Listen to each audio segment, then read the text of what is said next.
شرور أنفسنا ومن سيئات أعمالنا من يهده الله فلا مضل له ومن يضلل فلا هادي له فلن تجد له وليا مرشدا ونشهد أن لا إله إلا الله وحده لا شريك له والذي لا ضد له ولا ند له لا مثل له ولا مثيل له لا وزير له ولا كفيل له لا شبه له ولا شبيه له لا ولد له ولا والد له وهو الواحد الفرد الصمد لم يلد ولم يولد ولم يكن له كفوا أحد ونشهد أن سيدنا ونبينا وحبيبنا وبشيرنا ونذيرنا وطبيبنا وطبيب أرواحنا وحبيبنا وحبيب ربنا محمدا عبد الله ورسوله أرسله بالحق بشيرا ونذيرا وداعيا إلى الله بإذنه وسراجا منيرا أما بعد فقد قال الله تعالى في كلامه المجيد وفي فرقانه الحميد أعوذ بالله من الشيطان الرجيم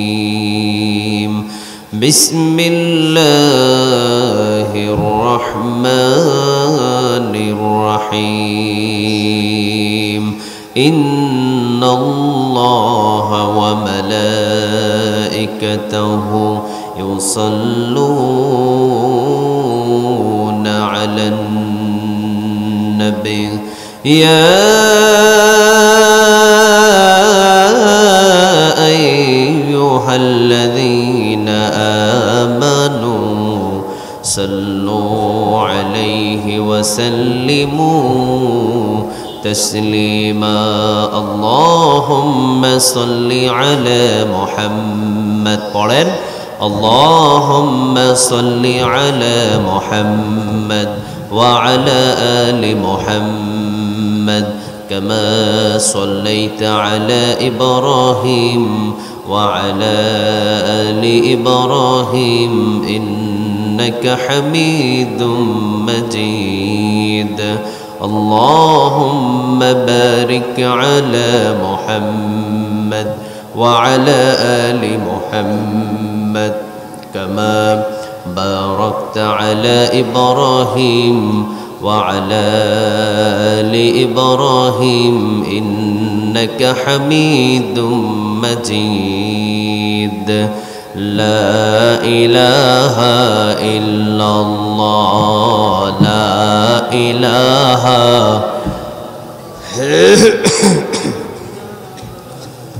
speaker চলে না speaker এগুলো স্পিকার চলে না لا إله إلا الله لا إله স্পিকারে লাইন দেন লা ইলাহা ইল্লাল্লাহ লা ইলাহা লা ইলাহা ইল্লাল্লাহ লা ইলাহা আল্লাহ নামের জিকির করবে যারা আল্লাহর প্রিয় বান্দা তারা আল্লাহর প্রিয় বান্দা যারা জান্নাতে প্রবেশ করবে তারা জোরে লা ইলাহা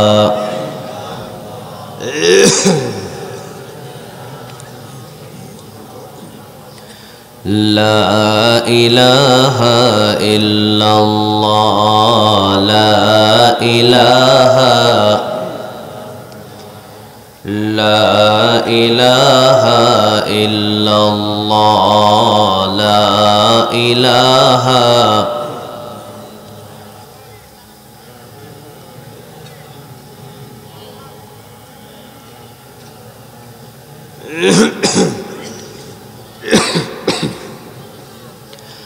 লা ইলাহা ইল্লাল্লাহ মুহাম্মাদুর রাসূলুল্লাহ সাল্লাল্লাহু আলাইহি ওয়াসাল্লাম। আপনারা সবাই কেমন আছেন? আলহামদুলিল্লাহ, আমি ভালো আছি। আমাদের সবাইকে ভালো রাখেন তিনি কে? আল্লাহ। আমাদের সবাইকে সুস্থ রাখেন তিনি কে? কেউ যেটা পারে না সেটা পারেন কে? কেউ যেটা দেখে না সেটা দেখেন কে? কেউ যেটা শোনে না সেটা শোনেন কে? সব নিয়ামতের মালিকানা কার? সে আল্লাহর প্রতি শুকরিয়া আদায় করছি, পড়ছি আলহামদুলিল্লাহ, পড়ছি রব্বানা লাকাল হামদ হামদান কাসীরান তয়্যিবান মুবারাকান ফি। পড়েন আল্লাহু আকবার কবীরা আলহামদুলিল্লাহি কাসীরা সুবহানাল্লাহি বুকরাতাও ওয়া আসীলা সুবহানাল্লাহি ওয়া বিহামদিহি আদাদা খালকিহি ওয়া রিদা নাফসিহি ওয়া জিনাতা আরশিহি ওয়া মিদাদা কালিমাতি। পড়েন লাকাল হামদ বিল কোরআন লাকাল হামদ বিল ইসলাম লাকাল হামদ বিআসমাইক হুয়া লাকা বিহি সামাইতুহু লাকাল হামদ ইয়া রাব কামা ইয়ানবাগি লিজালালি ওয়াজহিক ওয়া আযীমি সুলতানিক। প্রশংসাগুলো করলাম কার? সবখানে আমরা প্রশংসা করব কার? খাওয়ার শুরুতে কার? খাওয়ার শেষে কার? ঘুমাইতে গেলে কার? রাস্তাঘাটে যখন চলি তখন কার? আল্লাহ আমাদের সবাইকে তোমার গোলাম হিসাবে কবুল করো। আরেকবার জোরে বলেন আমিন। কুড়িগ্রামবাসী না? কুড়িগ্রাম পড়ছে না এটা?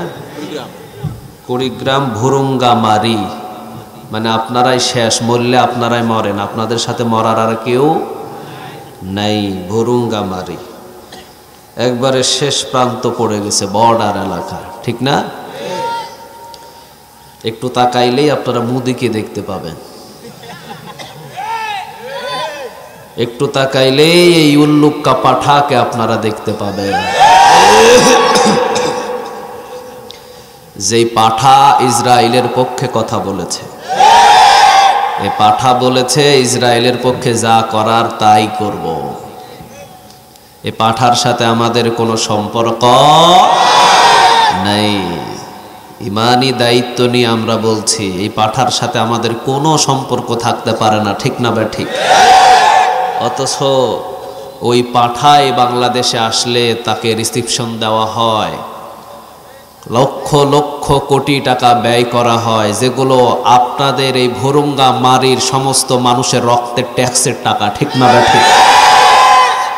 এই নাস্তিকগুলোদেরকে নিয়ে এসে সম্মান দেওয়া হয়, রিসিপশন দেওয়া হয়, কত আয়োজন করা হয়, কোটি কোটি টাকা পথে ঘাটে বিলিয়ে দেওয়া হয়।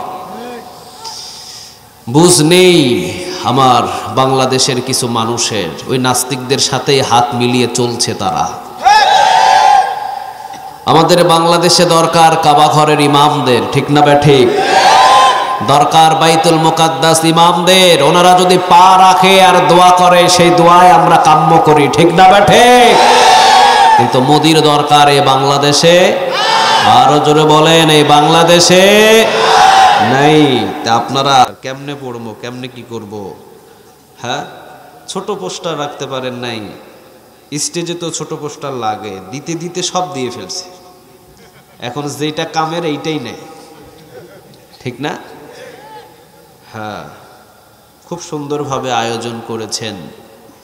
বিশেষ করে এই যে আমার আগে যিনি কথা বললেন আমার ভাই, নামই তো খুঁজে পাই না, শেখ শফি মোহাম্মদ আব্দুল বারী সাহেব, খুব সুন্দর কথা বলেছেন। এতক্ষণ পর্যন্ত যা বলেছেন কোরআন আর হাদিস থেকেই বলেছেন, ঠিক না ঠিক?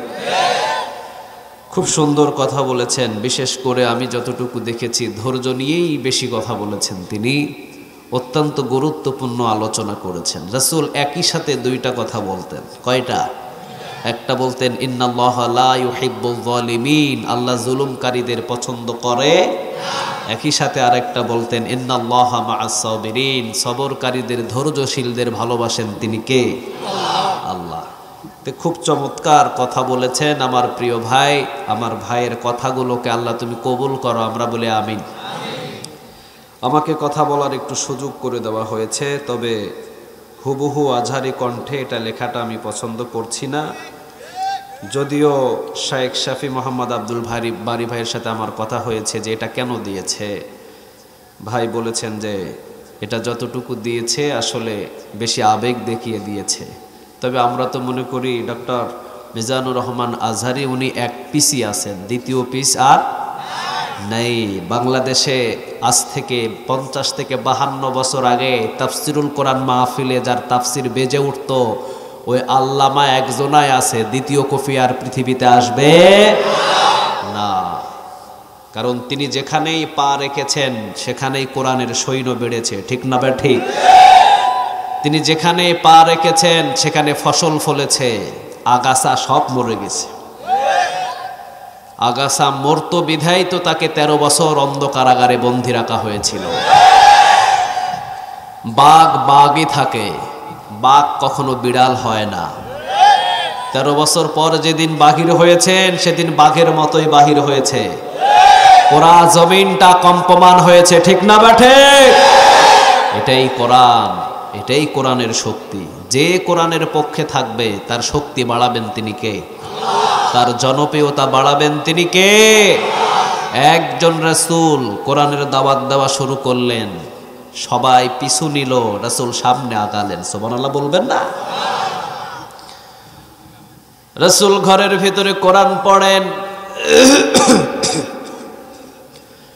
আবু জেহেল আর আবু লাহাব, উতবা, শাইবা, মুগীরা সবাই বললেন এই কোরআনের বিরুদ্ধে কথা বলা শুরু করে দাও। আবু জেহেল, আবু লাহাব, উতবা, শাইবা, মুগীরা সবাই সারাদিন কোরআনের বিরোধিতা করে, আর রাতের বেলা দাঁড়িয়ে দাঁড়িয়ে রাসূলের কণ্ঠে কোরআন শুনে। সুবহানাল্লাহ বলবেন না? কে দিয়েছেন এই মধু? আরো জোরে বলেন। আমরা সেই কোরআন শুনতে এসেছি, আমরা থাকার পিলিয়ার, যাওয়ার পিলার না, ঠিক না ঠিক? কতক্ষণ থাকবেন? কথা কন না কেন? কতক্ষণ? দেখা যাক কতক্ষণ থাকা যায়। আগামীকাল কি হরতাল? আগামীকাল কি হরতাল? আপনারা তো ঠুস করে বাড়িতে গিয়ে ঘুম যাবেন, আমি যাবো কই? হ্যাঁ, আমি যাব কোথায়? এজন্য গাড়ি করে আসতে আসতেই আমার বাইজিদ ভাইয়ের সাথে কথা হয়েছে। আমি বলেছি ভাই আমাকে একটু দ্রুত উঠিয়ে দেন আর একটু আগে আগেই ছেড়ে দেন যাতে আমি যেতে পারি, কারণ আমাকে যেতে হবে সেই দীর্ঘ পথ। আপনাদের এখান থেকে 2.5 ঘন্টা শুধু রংপুরেই যেতে লাগবে, তাহলে সেখান থেকে কিভাবে যাব আমি এটাই চিন্তা করছি। আপনারা একটু খাস করে দোয়া করবেন। হ্যাঁ, দোয়া করবেন না আপনারা? জি একটু খাস করে দোয়া করবেন যাতে সুস্থভাবে পৌঁছে যেতে পারে। আসুন আমরা কোরআন থেকেই কথা শুনি, আজে বাজে আমরা কথা এদিক ওদিকে বলে সময় নষ্ট করব না, কারণ কোরআন যেখানে থাকে সব কিতাব বাদ, ঠিক না বে ঠিক? কোরআন ছাড়া আমরা অন্য কোনো কিছু মানি, কোরআন আছে যেই দিকে আমরা থাকব সেই দিকে। কুড়িগ্রামবাসী, আমি তো শুনেছি এই কুড়িগ্রাম কোরআনের জন্য অনেক উর্বর একটা জায়গা। আমরা মাঝে মাঝে বলি, আমরা মাঝে মাঝে শুনি, পৃথিবীর বাংলাদেশের কোন ডিস্ট্রিক্টে যদি সর্বপ্রথম কালেমার পতাকা উড়ে, আমার মনে হয় কুড়িগ্রামবাসীর বুকে কালেমার পতাকা উড়ে যাবে। কারণ এরা কোরআন প্রেমিক, এরা মাথা কোরআনের কাছে ছাড়া, আল্লাহর কাছে ছাড়া কারো কাছে নত করে না। এরা মাথা দিবে, ইমাম দিবে না, ঠিক না বে ঠিক? আমি আসতে আসতে দেখতেছি খালি মাদ্রাসা আর মাদ্রাসা, এত মাদ্রাসা আপনাদের এই কুড়িগ্রামে।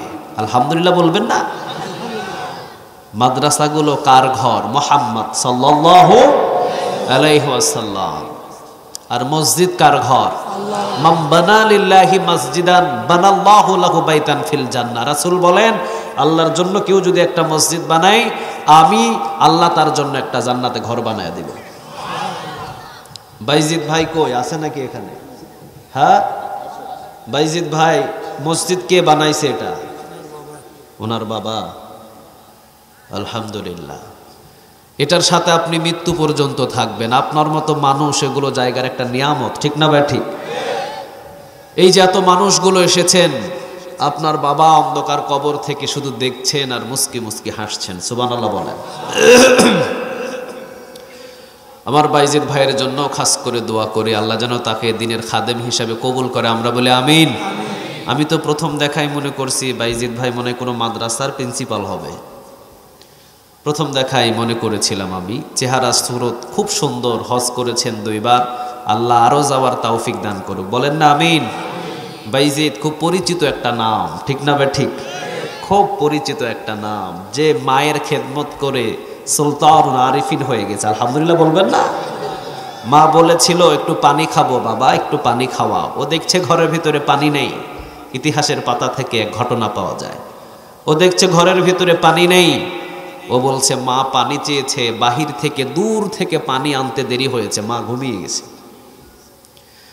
দাঁড়িয়ে আছেন পানি নিয়ে, কখন মা জাগবে আর মাকে পানি দেওয়া হবে।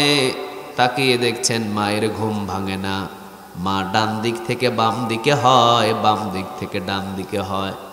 যখন ডান দিক থেকে বাম দিকে হয় তখন বাইজিদ মনে করে মনে হয় মায়ের ঘুম ভাঙলো। কাছে গিয়ে দেখেন না, মা এখনো ঘুমাই। আবার দূরে এসে দাঁড়িয়ে আছেন, আবার বাম দিক থেকে ডান কাত হয়, তখন মনে করলেন মা মনে হয় জাগলো।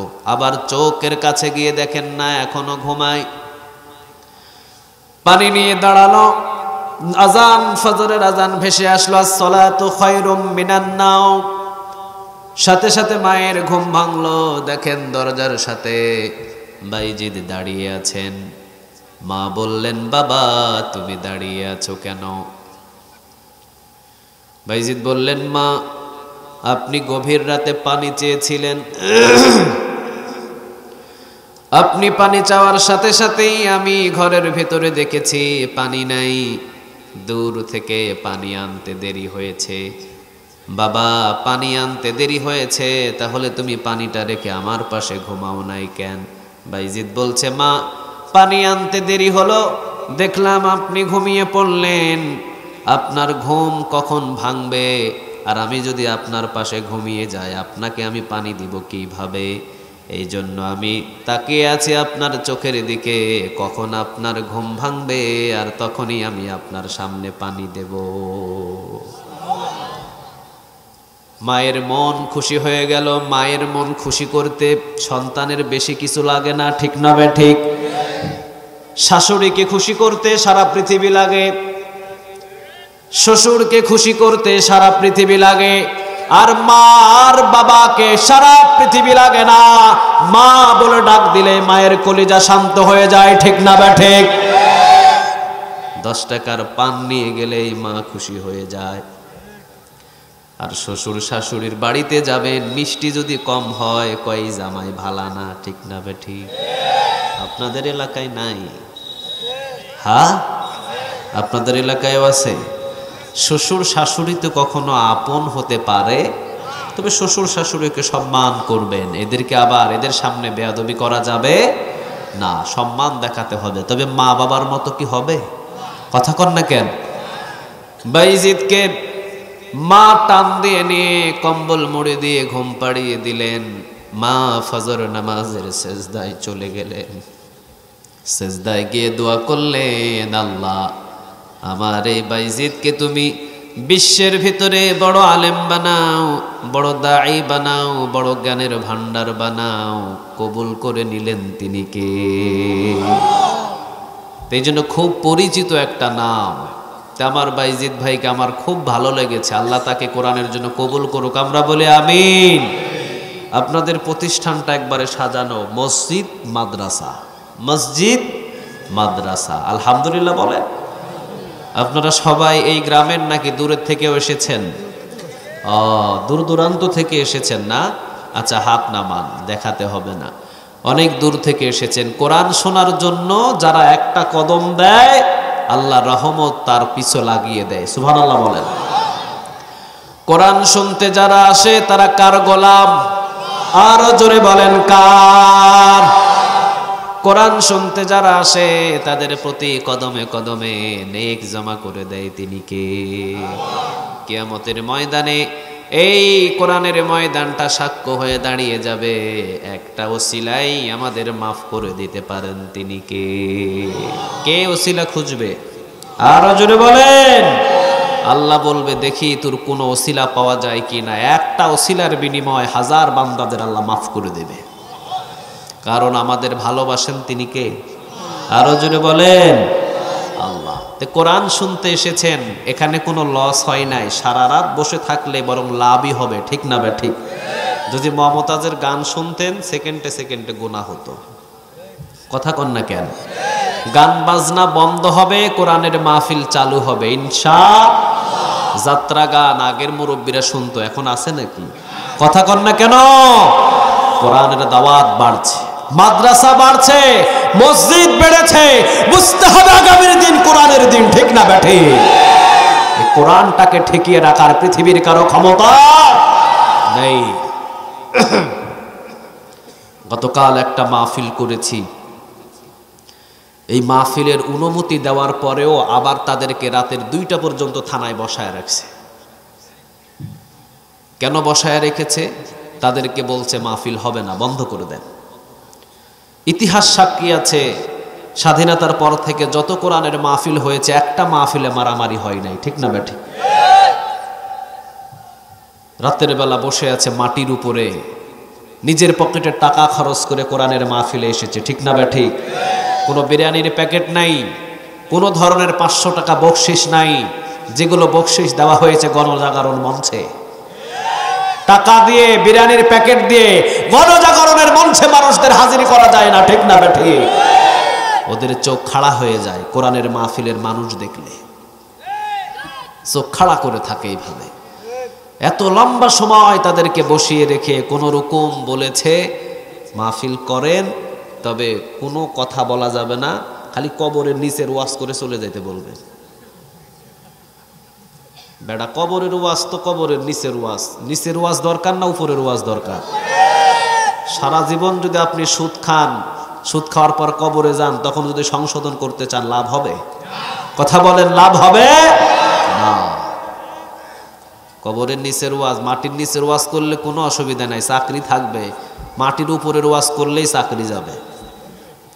এই সমাজগুলো আমাদের পরিবর্তন করতে হবে ইনশাআল্লাহ। এগুলো যুবকরা পরিবর্তন করতে পারে। একটা সমাজের ভিতরে আমার বাইজিদ ভাইয়ের মতো 50টা যুবক যদি দাঁড়িয়ে যায়, ওই যুবকের ভিতরে কোনো মহিলা বেপরোয়াভাবে চলতে পারে না, ঠিক না বেঠি? 50টা যুবক যদি খালি দাঁড়িয়ে যায়, ওই সমাজের একটা কোনো বেনামাজি মুরব্বী থাকতে পারবে না। ওরা বলবে তাড়াতাড়ি ওযু ছাড়, নামাজ ধর। বেশি না, 50টা যুবক হলেই যথেষ্ট। আগামীর যুবকরা কোরআন বুঝেছে, এই যে শাপলা চত্বরের দৃশ্য দেখে অবাক, একটা মুরব্বী নাই, সব যুবক। আল্লাহ সবাইকে কবুল করুক, আমরা বলি আমিন। আরো জোরে বলেন আমিন। যারা মুনাফিক, ওরা মৃত্যু থেকে ভয় পায়, ওরা মৃত্যু থেকে পালায়, আর আমরা শহীদ হওয়ার জন্য মৃত্যুকে ভিতরে ভিতরে ঢোকায়, ঠিক না বেঠি? আমাদের কোনো ভয় ভীতি নাই। কাকে ভয় করি? আরো জোরে বলেন। আল্লাহকে আমরা ভয় করি। তো কোরআন শোনার জন্য আপনারা এখানে এসেছেন, সবাই আমরা আল্লাহর গোলাম। আল্লাহ আমাদের সবাইকে কবুল করুক, আমরা বলে আমিন। তিরমিজির বর্ণনায় এসেছেন, কোরআনের প্রেমিক যারা হবে, কোরআনের জন্য যারা রক্ত দেবে, কোরআনের জন্য যারা সময় ব্যয় করবে, অন্ধকার কবরে তার মাথার দিকে কোরআন দাঁড়িয়ে যাবে। সুবহানাল্লাহ হয় নাই? বাড়িতে গিয়ে বললেন, চিৎকার দিয়ে বলেন। যখন তাকে শায়িত করা হবে, মাথার দিকে কোরআন দাঁড়িয়ে যাবে। কোরআন বলবে, খবরদার আল্লাহর এই গোলামটাকে প্রশ্ন করা যাবে না। দুই পাশের মাটিও চাপ দিতে আসবে। দুই পাশের মাটিকে বলবে, আল্লাহর এই গোলাম কোরআন পড়েছে, এই গোলামের ঘুম কখনো ভাঙানো যাবে না। ফেরেশতারা বলবে, মাটি বলবে, তুমি কতদিন থাকবে, আর তুমি কে, তোমার পরিচয় কি? সে বলবে, আমি কোরআন। যতদিন আল্লাহর এই গোলামটাকে নিরাপদ পর্যন্ত আমি আল্লাহর জান্নাতে না পৌঁছাতে পারবো, ততদিন পর্যন্ত এই গোলামের বন্ধু হয়ে গেলাম। মাটি বলবে, ফেরেশতা বলবে, কেন তোমার এই বান্দার সাথে বন্ধুত্ব? কোরআন বলবে, আমি কোরআন মানতে গিয়ে এই দুনিয়াতে এই লোকটা হামলা মামলা খেয়েছে, ঠিক না বেঠিক? আমি কোরআন মানতে গিয়ে নিজের ঘরের ভিতরে ঘুমাতে পারে নাই। মুনাফিকগুলো প্রতি রাত তাকে গ্রেফতার করার জন্য বাড়িতে টল দিয়েছে। কথা কন না কেন? আপনি গাঁজাখুর হন, মদখুর হন, খুন খারাপি পারেন, আপনাকে ধরবে না। আপনি কোরআনের আন্দোলন করবেন, আপনাকে গ্রেফতার করবে।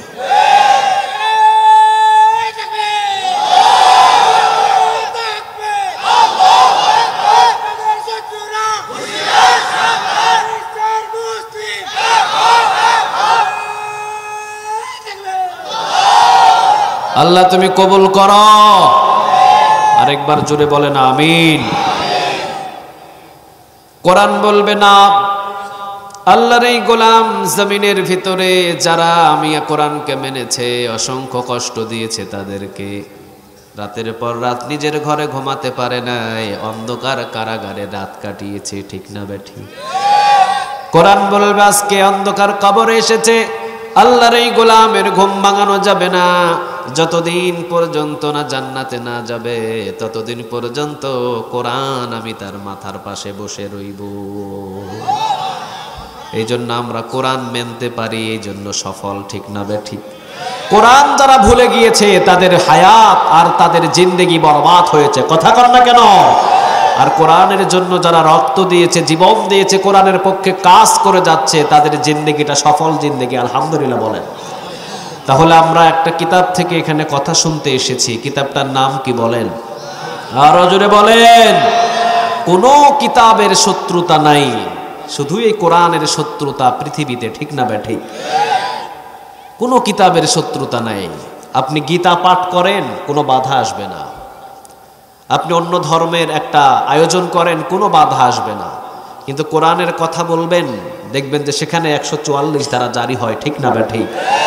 যেই দলে বাধা নাই সেই দল দল নয়, যেই দলে বাধা বেশি সেটাই হকের দল, ঠিক না বেঠিক? রাসূল যখনই বললেন আমি কোরআন ছাড়া কোনো কিছু মানি না, জেলখানায় ঢুকিয়ে দিলেন। শিয়াবে আবু তালেবের প্রায় 3 বছরের বেশি সময় তিনি জেল খেটেছেন। যেই দলে বাধা নাই সেই দল কখনো হকের দল না, আর যেই দলে বাধা বেশি বুঝতে হবে ওইটাই হকের দল। যেই দলে ফাঁসি আছে, যেই দলের কর্মীগুলো জেলখানায় যায়, বুঝতে হবে ওইটাই হকের দল, ঠিক না বেঠিক? আমরা জীবন দিব, এরপরেও সেই দল থেকে পিছু হেঁটব, কারণ আমাদের সাথে আছে কার কিতাব? আরো জোরে বলেন, কিতাবটা কার? অনেকেই ফুটুর ফাটুর দেখবেন যে কথা বলে কোরআনের বিরুদ্ধে, ইসলামের বিরুদ্ধে, হজের বিরুদ্ধে, নামাজের বিরুদ্ধে, ঠাস ঠুস করে কথা বলে। হ্যাঁ, এই যে টাকলা মোরাদ, ও তো আরো দেখাই যায় না। আপনাদের মনে হয় পাশের ডিস্ট্রিক্টেরই ছিল না? কোথাকার ছিল? জামালপুর। তে কুষ্টিয়ার হাতে তো লাগানোই ডিস্ট্রিক্ট পাশে জামালপুর। হ্যাঁ, টাকলা মোরাদ হারায়া গেছে, দেখাও যায় না, হারিকেন দিয়ে খোঁজা যায় না এখন। এগুলো মাঝে মাঝে মাথা চাড়া দিয়ে উঠে, বুঝে নাও এটা বাংলার জমিন। 98% মুসলমান হজের বিরুদ্ধে কথা বলে বাংলার জমিনে টিকে থাকা যাবে না। এটা বাংলার জমিন। আমরা মাথা দিতে পারি, ইমান দিতে পারি না। 24 ঘন্টা আমরা আল্লাহকে সেজদা দিয়ে জানিয়ে দিই আমরা মাথা দিতে পারি, ইমান দিতে পারি না। মাঝে মাঝেই উঠে যায় টকশোর ভিতরে, এখানে সেখানে, কোরআনের বিরুদ্ধে, ইসলামের বিরুদ্ধে, আল্লাহর বিরুদ্ধে, হজের বিরুদ্ধে। আমি বলি, আরে বেটা, বুকের যদি সাহস থাকে তাহলে টকশোর ভিতরে নয়, বুকের যদি সাহস থাকে তাহলে টিভি চ্যানেলের ভিতরে নয়, কুড়িগ্রামের জমিনে এসে কথা বল, বুকের চামড়া নিয়ে ঢাকা যাইতে পারবি না।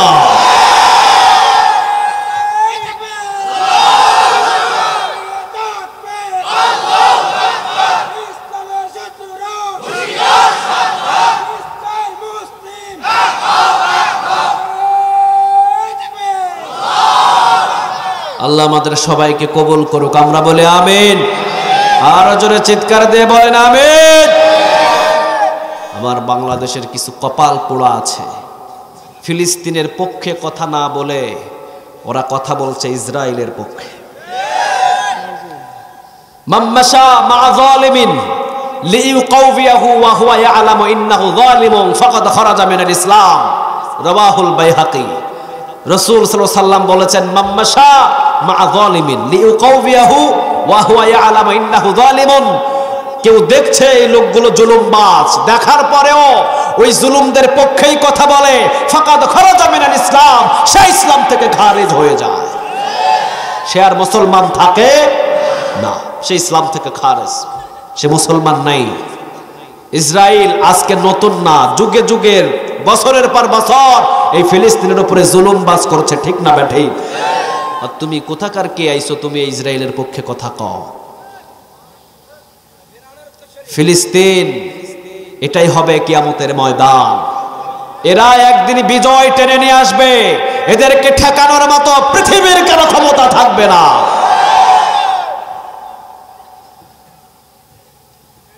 আমি আমাদের প্রধানমন্ত্রীর কাছে ছোট্ট করে আবেদন জানাই। সেই আবেদনটা হলো, যদি আপনার হাতে কোনো সুযোগ থাকে, যদি আপনার কাছে কোনো সুযোগ থাকে বাংলাদেশ থেকে ইসরায়েলে পাঠানোর মতো বা ফিলিস্তিনে পাঠানোর মতো, তাহলে বাংলার জমিন থেকে আমাদেরকে পাঠানোর একটা সুযোগ করে দেন। ওই ফিলিস্তিনকে হেফাজত করার জন্য বাংলার জমিনে হাজার হাজার মুজাহিদ তৈরি আছে।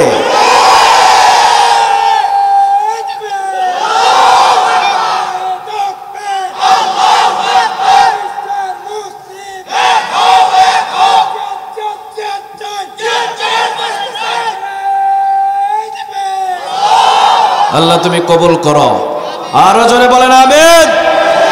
মাত্র 80 লক্ষ ইসরায়েল, বেশি না। কয় লক্ষ? 80 লক্ষ। আমরা ধর্মপ্রাণ, বাংলার জমিনের মুসলিমদের ঈমান সম্পর্কে আপনাদের আইডিয়া নেই। যদি সুযোগ থাকে তাহলে আমাদেরকে পাঠিয়ে দেন। হাজার হাজার লক্ষ লক্ষ মুজাহিদ যাওয়ার জন্য প্রস্তুত হয়ে আছে, ঠিক না বেঠিক? মাথার ভিতরে কালো রুমাল বেঁধে, কালো পাগড়ি বেঁধে, রাসূলের তরবারি হাতে নিয়ে লিল্লাহে তাকবীর, আল্লাহু আকবারের স্লোগান দিয়ে আমরা ফিলিস্তিনকে হেফাজত করার জন্য সামনের দিকে অগ্রসর হব। বিন্দু পরিমাণ পিছনের দিকে তাকানোর আমাদের সময় নাই। আমরা সেই মুসলমান, আমরা সেই জাতি, সামনে তাকায়, পিছনে তাকানোর আমাদের সময় নেই। 313 জন 1000-এর কাছে বিজয় নিয়ে আসে, সুবহানাল্লাহ বলবেন না? আমরা সেই বীর, আমরা ওমরের উত্তরসূরি, যিনি হাতের শুধু আঙ্গুল দিয়ে 12.5 লক্ষ বর্গ মাইলকে শাসন করে গেছেন, সুবহানাল্লাহ বলেন। আমরা তার উত্তরসূরি। আমরা জানি যে নাস্তিকদের কিভাবে সাইজ করতে হয়, ঠিক না বেঠিক? আমরা জানি কাফেরদের সাথে কিভাবে লড়াই করতে হয়। সেটা আমাদের ভালো করে জানা আছে, কারণ আমরা জীবন দিলে শহীদ হই, কে হিসেবে কবুল করেন আমাদের? আরো জোরে বলেন, আমাদের কবুল করেন তিনি কে? আল্লাহ। আল্লাহ বলছেন যারা শহীদ তারা কখনো মরে না, তারা জীবিত। আলহামদুলিল্লাহ বলবেন না? এই জন্য আমরা কোরআন শুনতে এসেছি এখানে। আল্লাহ আমাদের সবাইকে ধৈর্য নিয়ে বসার তৌফিক দান করুক। আমরা বলে আমিন। আরো জোরে চিৎকার দিয়ে বলেন আমিন। কোরআনের ভিতরে সূরা আছে কয়টা? সবাই বলেন কয়টা? 114টা। এই কোরআন এমন একটা কিতাব, এটাকে বিদ্ধ করার মতো পৃথিবীর কারো ক্ষমতা নাই। আমাদের বয়স বাড়লে আমরা বিদ্ধ হই, দিন দিন বয়সের ঢালে আমরা ঢলে পড়ি। যেমন আমার মুরব্বী, আজ থেকে 20 বছর আগে কি তিনি এমন ছিলেন? আমরা কি এমন ছিলাম? না। আমাদের যত বয়স হয় তত আমরা বিদ্ধ হই, কোরআনের যত বয়স হয় তত যৌবন বাড়ে। সুবহানাল্লাহ বলবেন না? সূরাতুল ফাতিহা প্রতিদিন একজন নামাজি 40 থেকে 42 বার সূরাতুল ফাতিহা পড়েন। লা সালাতা ইল্লা বিফাতিহাতিল কিতাব। এমন কোন নামাজ নাই যে সূরাতুল ফাতিহা ছাড়া হতে পারে। প্রতিদিন একজন নামাজি 40 থেকে 42 বার সূরাতুল ফাতিহা পড়ছেন, কিন্তু তাকিয়ে দেখেন যতই পড়ে ততই নতুন লাগে। কথা কন না কেন? একটা গান বাংলাদেশে বড় ভাইরাল হয়েছিল, ফেটে যায় ছিঁড়ে যায়, জোড়া দেওয়ার কোনো বুদ্ধি নেই। গেয়েছিলেন একজন নারী যিনি কণ্ঠ বিক্রি করে খায়, তাকে জাহান্নামের খড়ি বানাবেন তিনি কে? আল্লাহ। সংসদেও নাচে মাঝে মাঝে দেখি। আহা, কোরআন থেকে যারা সংসদে কথা বলেছে ওদেরকে ভালো হয় নাই, ওদেরকে ভালো লাগে নাই, ঢুকছে এখন নায়ক আর গায়ক। যারা গান গাওয়া ছাড়া আর জীবনে কোনো শিক্ষা নেই, ওখানেও গান গায়। সে একটা গান গাইলো, ফেটে যায় ছিঁড়ে যায়। আমরা তখন ছাত্র জীবন, মাহফিল জগতে তখন নয়, পুরা বাংলাদেশ গানটা ভাইরাল। বরফওয়ালা, আইসক্রিমওয়ালা, টমটমে, বেবি ট্যাক্সিতে, বাসে, এমনকি টয়লেটেও বাজত। আচ্ছা বলেন, ওই গানের কি এখন জনপ্রিয়তা আছে? কেউ কি শোনে? যৌবনকাল হারিয়ে, বৃদ্ধকাল হারিয়ে এমন দাফন হয়ে গেল, আর কেউ খোঁজ খবর নেয় না। কুমিল্লার একটা ছেলে, নাম হলো আসিফ খান না কি খান, ও সারা পৃথিবী মিলে আর পিয়াকে খুঁজেছিল। ওফিয়া ওফিয়া নাকি একটা গান ছিল, সেটা সারা পৃথিবী ভাইরাল। ওই গানটা কি এখন কেউ শুনে? কথা বলে? তাহলে 2 বছর, 3 বছর, 5 বছরের ভিতরেই একটা গানের যৌবনকাল শেষ, বৃদ্ধকাল শেষ, দাফন হয়ে হাড্ডিও পাওয়া যায় না। কোরআন নাজিল হয়েছে 1400 বছর, প্রায় 1450 বছর। সূরাতুল ফাতিহা 1450 বছর ধরে আমরা তেলাওয়াত করছি আর শুনছি। প্রতিদিন 40 থেকে 42 বার শুনি। কোনোদিন মনে হয় যে বিরক্ত লাগার, ভালো লাগে না? কথা কন না কেন? বরং যতই শুনি ততই মজা লাগে। কে মজা দেয়? আরো জোরে বলেন কে? সূরাতুল ফাতিহা এমন একটা সূরা, যতদিন আমি শুনছি ততই তার যৌবনকাল বাড়ে, যতই শুনি ততই মজা লাগে, যতবার শুনি ততবারই শুধু মজা। কিয়ামত পর্যন্ত যদি এই সূরাতুল ফাতিহা তেলাওয়াত হয়, যৌবনকাল বাড়বে, কেউ তাকে বৃদ্ধ বানাতে পারবে না। ঠিক না বে ঠিক? সেরকম কোরআন এমন একটা কিতাব, 1400 বছর আগে নাজিল হয়েছে। কোরআনের যৌবন দিন দিন বাড়ে, কোরআনের যৌবন কেউ কমাতে পারবে? এই কোরআনের বিরুদ্ধে ইংরেজরা কত কথা বলেছে। এই কোরআনের বিরুদ্ধে ইংরেজরা হাজারো কোরআন জ্বালিয়ে দিয়েছে। লাইব্রেরি থেকে খুঁজে খুঁজে কোরআন কিনে কিনে তারা 1000 কোটি টাকা দিয়ে অসংখ্য কোরআন তারা জ্বালিয়ে দিয়েছে। কিন্তু তারা জানে না এই কোরআন হেফাজতের দায়িত্ব পৃথিবীর কারো নয়, কোরআন হেফাজতের দায়িত্ব নিয়েছেন তিনি কে? ইন্না নাহনু নাযালনা যিকরা ওয়া ইন্না লাহু লাহাফিজুন। কথাটা কার? কোরআন নাজিল করেছি আমি আল্লাহ, হেফাজতের দায়িত্ব পৃথিবীর কেউ নয়, হেফাজতের দায়িত্বটা কার? I have sent down the Quran and I will take care of it. কোরআন নাজিল করেছি আমি, হেফাজত করবেন তিনি কে? কে হেফাজত করেন? আরো জোরে বলেন। আল্লাহ রাব্বুল আলামিন বললেন ইউরিদুনা, পড়েন, ইউরিদুনা লিইউতফিউ নূরাল্লাহি বিআফওয়াহিহিম ওয়াল্লাহু মুতিম্মু নূরিহি ওয়ালাউ কারিহাল কাফিরুন। কথাটা কার? ও নবী, আপনি চিন্তা করবেন না। নবী, আপনার কোনো চিন্তা নাই। কোরআন নাজিল করেছি আমি। কোরআন হেফাজতের দায়িত্ব পৃথিবীর কারণে, হেফাজতের দায়িত্বটা কার? ও নবী, আপনি দেখবেন যুগে যুগে কাফের গুলো কোরআনের আলো নিভিয়ে দেওয়ার জন্য তারা ফু দিয়ে চেষ্টা করবে, পারবে না। তারা ফুইয়ে ফুইয়ে কোরআনের আলো নিভাতে চাইবে, আমি অন্য দিক দিয়ে কোরআনের আলো বাড়িয়ে দিব।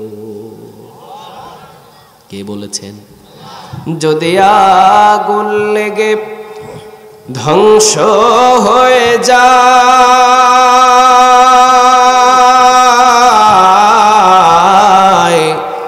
ধ্বংস হয়ে যায়, যদি আগুন লেগে যাই পড়ে যায়, আগুন লেগে যাই পড়ে যায়, পৃথিবীর সব বইয়ের দোকান বিশ্ব থেকে হারাবে না পবিত্র কোরআন, বিশ্ব থেকে হারাবে না পবিত্র কোরআন। ঠিক না ভাই? ঠিক। সব কিতাব জ্বলে যাবে, সব কিতাব পুড়ে যাবে, কোরআন বিশ্ব থেকে কেউ জ্বালাতে পারবে, কারণ কোরআন মানুষের কলবের ভিতরে ঢোকায়া দেন তিনি কে? এই যে কিছুক্ষণ আগে একজন হাফেজের মাথায় পাগড়ি পরানো হলো, ওর সামনে কোরআন না থাকলেও ওর ভিতরে কোরআন ঢুকিয়ে দিয়েছেন তিনি কে? আরো জোরে বলেন। তাহলে কোরআন, কাগজের কোরআন তুমি যদি জ্বালিয়ে দাও, কিন্তু কলবের ভিতরে কোরআন আছে, এই কোরআন পৃথিবীর কেউ শেষ করতে পারবে না। এই জন্য আল্লাহ রাব্বুল আলামিন বললেন, ইউরিদুনা লিইউতফিউ নূরাল্লাহি বিআফওয়াহিহিম ওয়াল্লাহু মুতিম্মু নূরিহি ওয়ালাউ কারিহাল কাফিরুন। ও নবী, আপনি দেখবেন কাফের গুলো চাইবে এই কোরআনের আলো নিভিয়ে দেবে, নিভিয়ে দেওয়ার জন্য অসংখ্য চেষ্টা করবে, নবী পারবে না। এক জায়গায় কোরআনের আলো নিভিয়ে দিবে, 10 জায়গায় আমি কোরআনের আলো জ্বালিয়ে দেব। কুড়িগ্রামে মাহফিল বন্ধ হবে, রংপুরে চালু হবে। ঠিক না বেঠিক? রংপুরে মাহফিল বন্ধ হবে, যশোর জেলায় কোরআনের মাহফিল চালু হবে। ঠিক না বেঠিক? এক হামজা গ্রেফতার হবে, 10,000 হামজা মায়ের গর্ভে জন্ম নেবে। ঠিক না বেঠিক? এক ওমর গ্রেফতার হবে, 10 ওমরকে জন্ম দেবেন তিনি কে? একটা মামুনুল হক গ্রেফতার হবে, ঘরে ঘরে মামুনুল হক জন্ম দিবেন তিনি কে? এক সাইদি বিদায় হবে, 10 সাইদি জমিনে জন্ম দিবেন তিনি কে? কে দাওয়াতি কাজ করেন? আরো জোরে বলেন। এ কোরআনের কথা কার জবান দিয়ে আল্লাহ বলাবে পৃথিবীর কেউ জানে? আরো জোরে বলেন, জানে? ওমর রাদিয়াল্লাহু তাআলা আনহু আসলেন, রাসূল সাল্লাল্লাহু আলাইহি ওয়াসাল্লামের গদ্দান থেকে মাথাটা আলাদা করে কেটে নিয়ে আবু জেহেলের সামনে দিবেন, আর আবু জেহেল তাকে 100 লাল উট উপহার দেবে। ওমর রাদিয়াল্লাহু তাআলা আনহু তরবারি কাঁধের উপরে নিয়ে ছুটছেন রাসূলের দরবারে। একজন সাহাবী বললেন, কোথায় যাও? তিনি বললেন, আজকে মুহাম্মাদের শেষ দিন, সে নাকি সব মানুষদের ধর্মগুলোকে ভুলিয়ে দিয়ে নিজের ধর্মের দিকে নিয়ে যায়। সাহাবী চিন্তা করলেন, ওমর এত বড় শক্তিশালী, এই ওমরকে যদি না থামাতে পারে বিপদ হয়ে যাবে। থামানোর জন্য তাকে বললেন, নিজের ঘরের খবর রাখো না, অন্যের ঘরের খবর নিয়ে পাড়াপাড়ি। ওমর তিনি চেতে গেলেন, তিনি বললেন, কি বলতে চাও? সাহাবী বললেন, নিজের বোনের জামাই কালেমা পড়েছে, খবর নিয়ে দেখো। চলে গেলেন ওমর নিজের বোনের বাড়ির দিকে। দরজা খুলতে দেরি হলো, দরজায় লাথি দিয়ে দরজা ভেঙে দিলেন। ভিতরে ঢুকলেন আর বললেন, কি করছিলি বল? কোনো কথা বলে না, অমনি মার শুরু করলেন। নিজের বোনের গায়ের ওপরে আঘাত করলেন, বোনের জামাইকেও মারলেন, কপাল ফেটে ফিঙ্কি দিয়ে রক্ত পড়ছে। ওমর একটু শান্ত হলেন, মহব্বতের সুরে বললেন, বোন কি জন্যে তোরা দরজা বন্ধ করেছিলি আর কি তেলাওয়াত করেছিলি আমাকে বল। বোন বললেন, এটা এমন একটা কিতাব যেই কিতাব পড়লে ঈমান বাড়িয়ে দেয়। তিনি কে? ইন্নামাল মুমিনুনা আল্লাযীনা ইযা যুকিরাল্লাহু ওয়াজিলাত কুলুবুহুম ওয়া ইযা তুলিয়াত আলাইহিম আয়াতুহু যাদাতুহুম ঈমানা ওয়া আলা রাব্বিহিম ইয়াতাওয়াক্কালুন। কত টাকা! কোরআন পড়বেন ঈমান বাড়বে, কোরআনের পক্ষে কাজ করবেন ঈমান বাড়বে, কোরআনের বিরুদ্ধে যাবেন দুনিয়ার ভিতরে লাঞ্ছিত হবেন। ঠিক না ঠিক? কোরআনের পক্ষে কাজ করবেন সম্মান বাড়িয়ে দিবেন। তিনি কে? এমন কিতাব পড়লে ঈমান বেড়ে যায়। ওমর রাদিয়াল্লাহু তাআলা আনহু তিনি বললেন, তাহলে দে আমার হাতে সেই কিতাব। নিজের বোন বললেন, ইন্নাহু লাকুরআনুন কারীম ফি কিতাবিম মাকনুন লা ইয়ামাসসুহু ইল্লাল মুতাহহারুন। যার ওযু নাই সে কখনো কোরআন টাচ করতে পারবে? আর জোরে বলেন, পারবে? আপনি গোসল করেন, অজু করেন, গোসল করলেন, অজু করলেন, কোরআনের একটা খণ্ড দিলেন, ওমর তিনি বসে বসে কাঁদছেন, বসে বসে তিনি কাঁদছেন আর তিনি বলছেন, বোন আমার ভুল হয়েছে, মাফ করে দে, তাড়াতাড়ি নিয়ে চল আমার রাসূলের দরবারে। কে কবুল করছেন? আরো জোরে বলেন, কে? ওমর তরবারি কাঁধে নিয়ে ছুটছেন রাসূলের দরবারে। আমির হামজা বললেন, ইয়া রাসূলুল্লাহ, এই যে ওমর আসছেন। ওমর, রাসূল বললেন, দরজাটা খুলে দাও, সামনে দিয়ে জায়গা করে দাও। কিছু সাহাবী বলছেন, ইয়া রাসূলুল্লাহ, এই ওমর আসলে না জানি কোন হট্টগোল বাঁধিয়ে দেয়। রাসূল বলছেন, কোনো হট্টগোল হবে না। রাতের বেলায় আমি দুইজন ব্যক্তির জন্য দোয়া করেছি, একজন হলো আবু জাহেল আর আরেকজন হলো খাত্তাবের ছেলে ওমর। আল্লাহ রাব্বুল আলামিন ওমরকেই কোরআনের জন্য কবুল করেছে। কে করলেন? আরো জোরে বলেন। এই কোরআনের জন্য আল্লাহ যে কাকে কবুল করবে পৃথিবীর কেউ বলতে পারে? আরো জোরে বলেন, পারে না। কার মাধ্যমে যে কোরআনের খেদমত করবেন কেউ বলা যায় না। এখানে যারা বসে আছেন হয়তো আজকের রাতের ভিতরে অনেক কি কোরআনের কর্মী হিসাবেও গ্রহণ হয়ে যেতে পারে। ঠিক না ঠিক? কে পারেন কবুল করতে? আসুন আমরা সূরায়ে ফুসসিলাত, সূরার নাম কি বলেন? সবাই বলেন। সূরায়ে ফুসসিলাতের 30 নম্বর আয়াত থেকে আমরা অল্প কিছু সময় আলোচনার ভিতরে ঢুকে যাই ইনশাআল্লাহ। আল্লাহ রাব্বুল আলামিন বলছেন, ইন্নাল্লাযীনা ক্বালু রাব্বুনাল্লাহ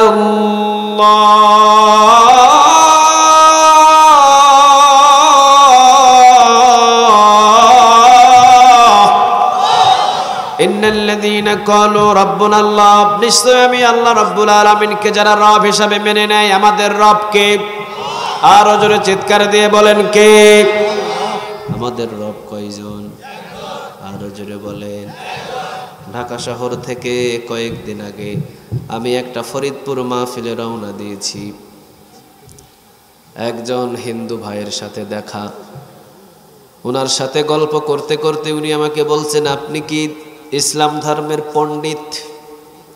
আমি বলছি, হ্যাঁ। আপনাদের ভাষায় আপনি যা বলেন তাই। আমি বললাম, আপনি কি করেন? উনি বলছেন, আমি জব করি। লেখাপড়া করেছেন কোথায়? অমুক এলাকায়। আচ্ছা। উনি বলছেন যে আপনাদের রব নাম কি? আমি বললাম, আল্লাহ। আমাদের রবের নাম কি বলেন? আরো জোরে চিৎকার দিয়ে বলেন। আমি বললাম, আপনাদের রবের নাম কি? তিনি বললেন, আমাদের রব তো অনেকগুলো। কয়জনের নাম বলবো? তবে একজনকে আমরা সম্বোধন করি, ওইটা হলো ভগবান। তবে আমাদের রবের নিশানা 33 কোটি। কত কোটি? আমি বললাম, বাংলাদেশের 18 কোটি মুসলমানও যদি একটা রবের নাম নিয়ে, তাও বাকি অর্ধেক পড়ে থাকবে। ঠিক না বে ঠিক? আর আমরা কয়জনের গোলামি করি? তিনি কে? আমরা যেখানেই যাই, যেখানেই বিপদে পড়ি, সেখানেই জবান দিয়ে বাকিরি করি, লা ইলাহা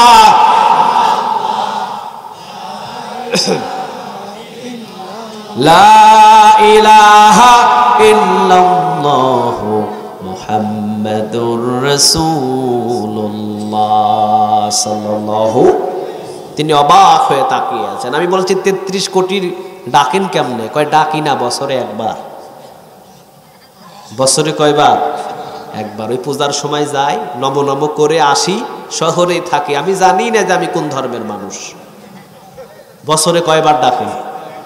একবার। আমি বললাম আমার ধর্মের পরিচয় নেন, যখনই মসজিদে আজান হয় তখনই আমার রবের নাম নেওয়া হয়, ঠিক না ঠিক?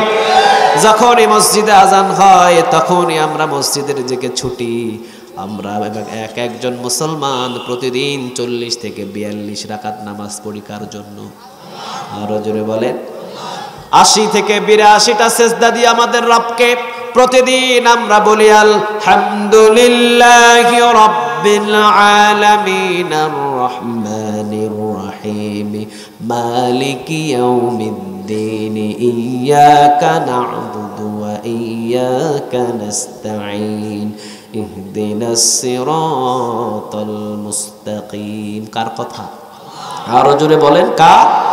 প্রতিদিন আমরা আমাদের রবকে স্মরণ করি, প্রতিদিন আমাদের রবের কাছে আমরা চাই, আমরা পৃথিবীর কারো কাছে চাই না, ঠিক না বা ঠিক?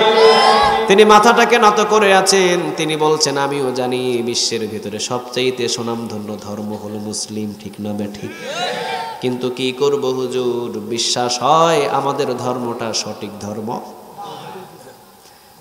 অনেক বিশ্বাস হয় মুসলিম ধর্মটাই সঠিক, কিন্তু আমি যদি মুসলিম ধর্মের ভিতরে আমি কালেমা পড়ে ভর্তি হয়ে যায়, আমার বাবা আমাকে বিতাড়িত করবে, মা আমাকে বিতাড়িত করবে, আমার পরিবার পরিজন আমাকে ছেড়ে দিয়ে চলে যাবে। আমি বললাম সবাই তো একদিন ছাড়বেই, কিন্তু একদিন আপনার আপন থাকবেন, তিনি কে? দাওয়াতি কাজ চলছে, উনি বলছেন আমাকে তো ছেড়ে সবাই চলে যাবে। আমি বলছি যেদিন আপনি মারা যাবেন সেদিন কে থাকবে? কয় সেদিন কেউ নেই। আমি বলছি যে যেদিন আপনি মারা যাবেন সেদিন কে থাকবেন বলেন? আরো জোরে বলেন, কে? এবার উনি বলছেন হুজুর 33 কোটি দেবতা আমাদের কেন যে এমন হলো আমি নিজেও জানি না, আমাদের এত দেবতা যে কিভাবে বাড়লো আমার নিজেরও জানা নাই।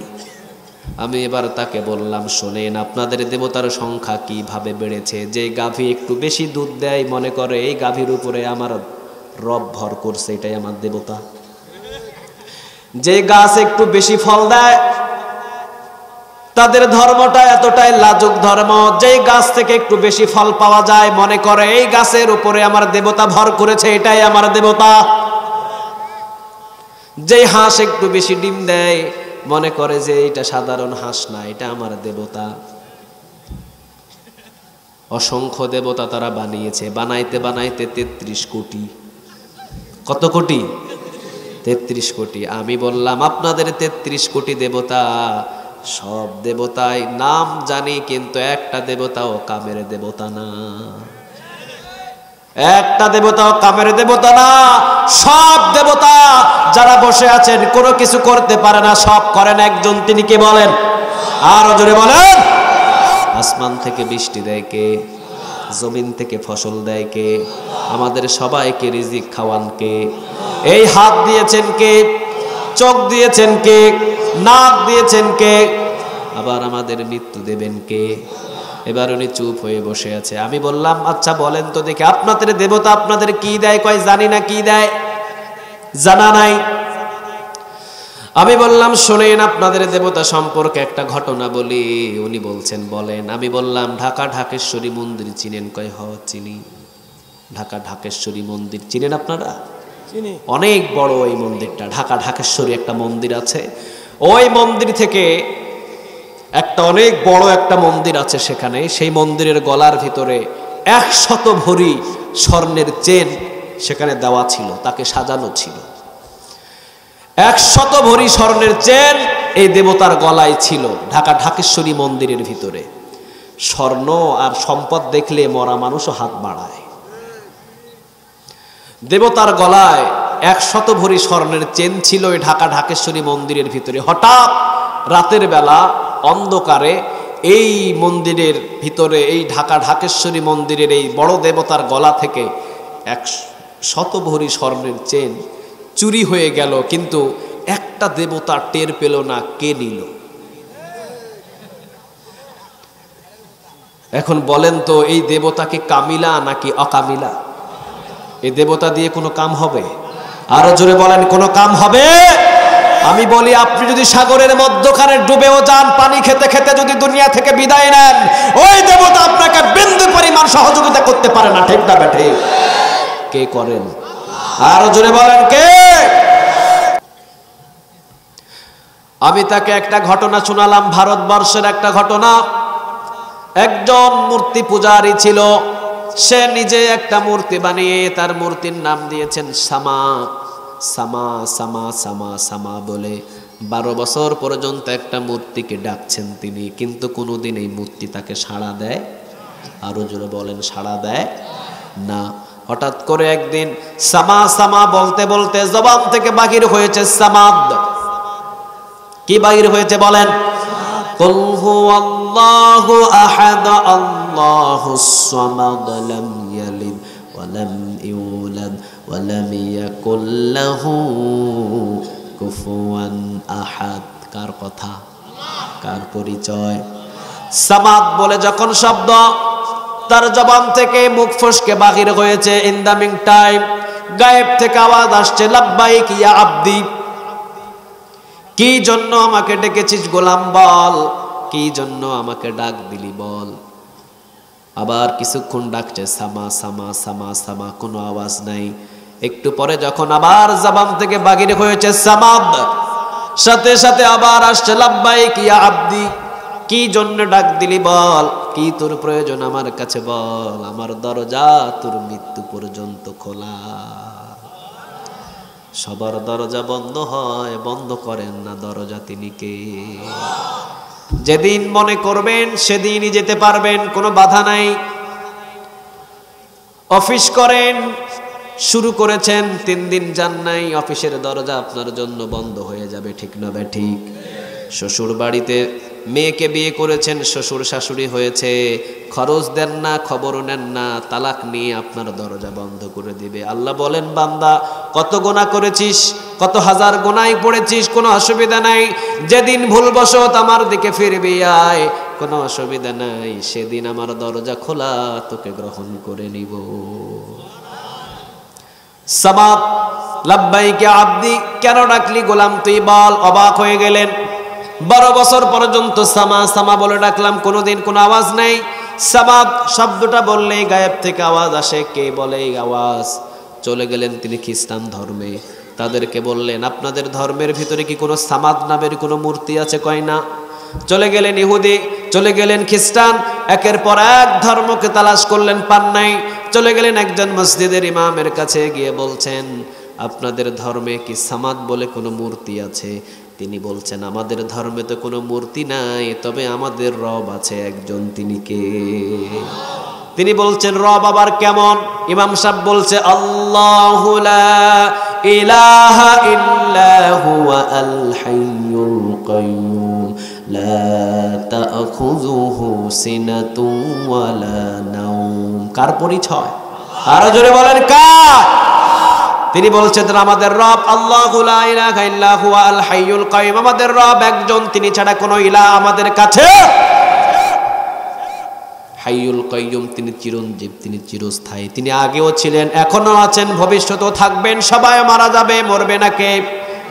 লা তাখুযুহু সিনাতুন ওয়া লা নাওম, আমার রবের ঘুম নাই, আমার রবের তিন নিদ্রাও নাই, নিদ্রাও নাই, ঘুমও নাই, তন্দ্রামিও নাই। আমার রব 24 ঘন্টায় জেগে থাকে। সুবহানাল্লাহ বলেন। লাহু মা ফিস সামাওয়াতি ওয়া মা ফিল আরদ, আসমান এবং জমিনে যা কিছু আছে সব কিছুর মালিক একজন। তিনি কে? তিনি বলছেন, তাহলে আপনাদের রবের নাম কি? তিনি বলছেন, আল্লাহ। অগ্নি মূর্তি পূজারী, তিনি বলছেন, তাহলে আল্লাহ হলে আপনাদের রবের নাম কি? একটাই। বলছে, না, আমাদের রবের নাম আরো আছে। এবার বলছেন, নাম বলেন। এবার ইমাম সাহেব পড়া শুরু করেছে, কুল হুয়াল্লাহু আহাদ আল্লাহুস সামাদ লাম ইয়ালিদ ওয়া লাম ইউলাদ ওয়া লাম ইয়াকুল লাহু কুফুয়ান আহাদ। সাথে সাথে তিনি কেঁদে ফেলেছেন, তিনি হাওয়ামাও করে কাঁদছেন। ইমাম সাহেব বলছে, আপনি কাঁদেন কেন? তিনি বলছেন, 12 বছর একটা মূর্তিকে ডেকেছি সামা সামা বলে, কোনোদিন মূর্তিটা আমাকে সাড়া দেয় নাই। কিন্তু আপনাদের এই যে সূরা ইখলাসের ভিতরে যে সামাদ নামটা আছে, এই নামটা যখন আমার মুখ থেকে বাহির হয়েছে, সাথে সাথে আমাকে ডাক দিয়ে বলেছে, লাব্বাইক ইয়া আব্দি, কি জন্য ডাকলি আমার কাছে খুলে বল। আমি বুঝে ফেলেছি, পৃথিবীর কোনো অগ্নি পূজা, পৃথিবীর কোনো মূর্তি পূজা সঠিক ধর্ম নয়, আমি বুঝে ফেলেছি এই সামাদ বলে যে রব, ওই রবকে ডাকলেই আসমান এবং জমিনে সব পাওয়া যায়। পড়ে নিলাম লা ইলাহা ইল্লাল্লাহু মুহাম্মাদুর রাসূলুল্লাহ সাল্লাল্লাহু। এই জন্য আমাদের রব কয়জন? আরো জোরে বলেন কয়জন? কে তিনি বলেন? আল্লাহর নাম কি জোরে নেওয়া যাবে? একবার চিৎকার নিয়ে ডাকেন তো দেখি আল্লাহ। আরো জোরে বলেন আল্লাহ, আরো জোরে বলেন আল্লাহ। যতবার ডাকবেন 40টা করে নেক আমল নামায় জমা হয়ে যাবে। 1000 ডাকবেন তো দেখবেন যে হাজার হাজার নেক আপনার আমল নামায় জমা করে দিবেন। তিনি কে? 1000-এ 40,000 নেক জমা হয়ে যাবে। সুবহানাল্লাহ। বেশি বলা লাগবে না, খালি আল্লাহ বলে যদি ডাক দেন, একবার ডাকের 40টা নেক আমল নামায় জমা হয়ে যাবে। এই জন্য আল্লাহ রাব্বুল আলামিন বলছেন, ইন্নাল্লাযীনা ক্বালু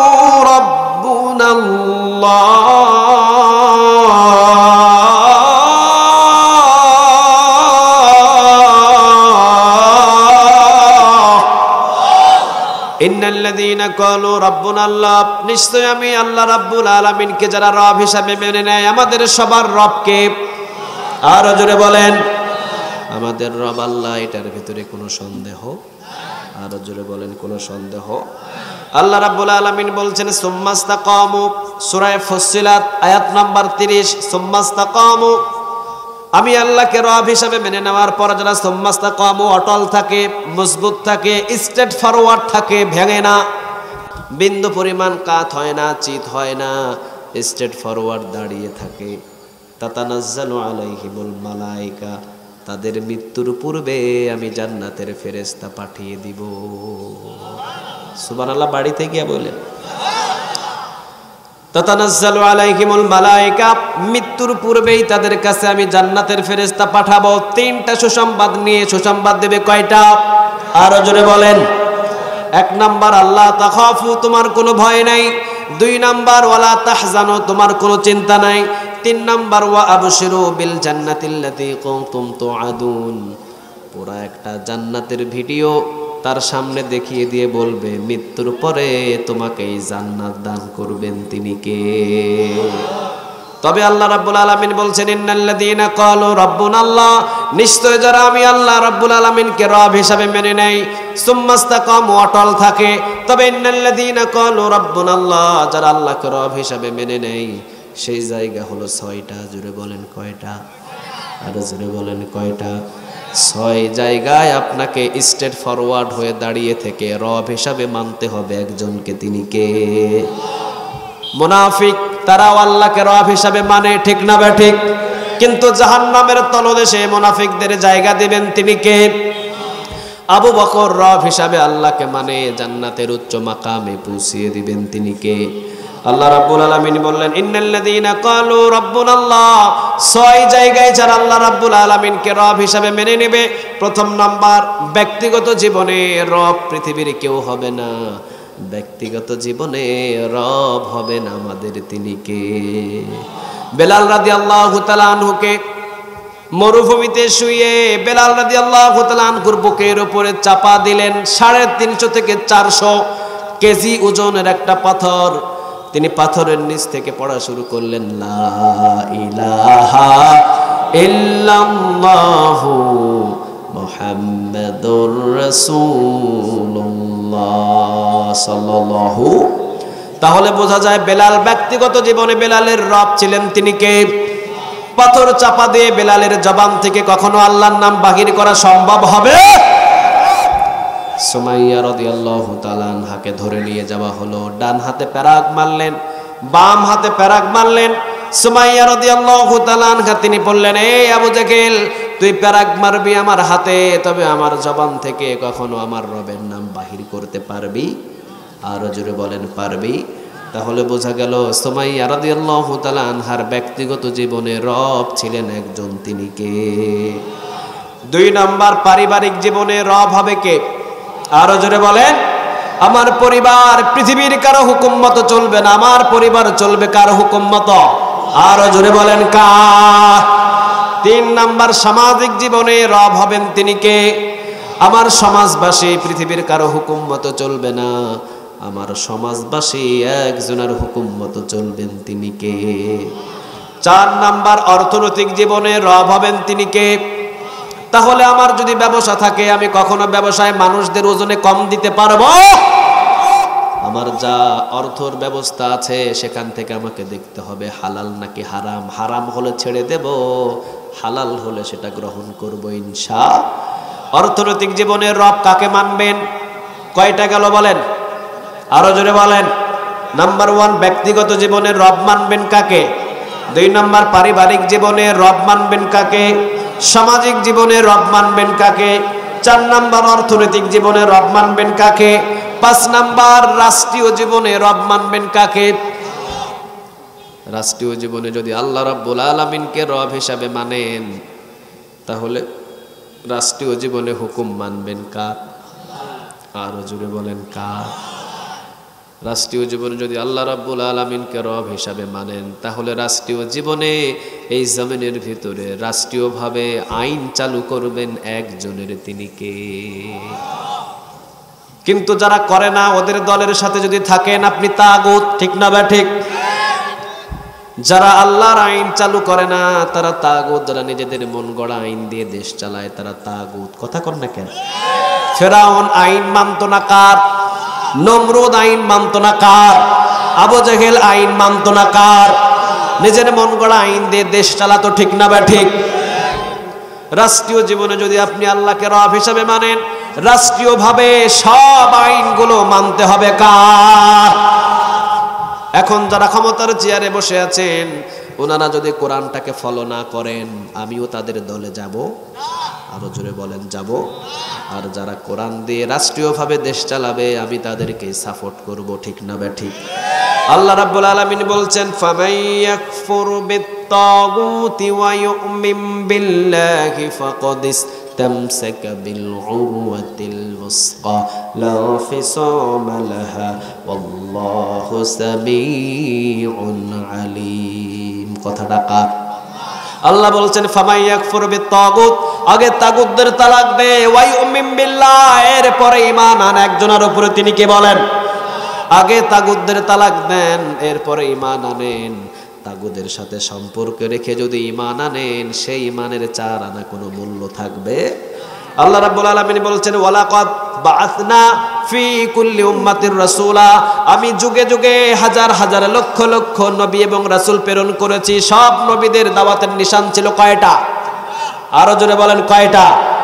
2টা। সব নবী রাসূলদের দাওয়াতের নিশান ছিল কয়টা?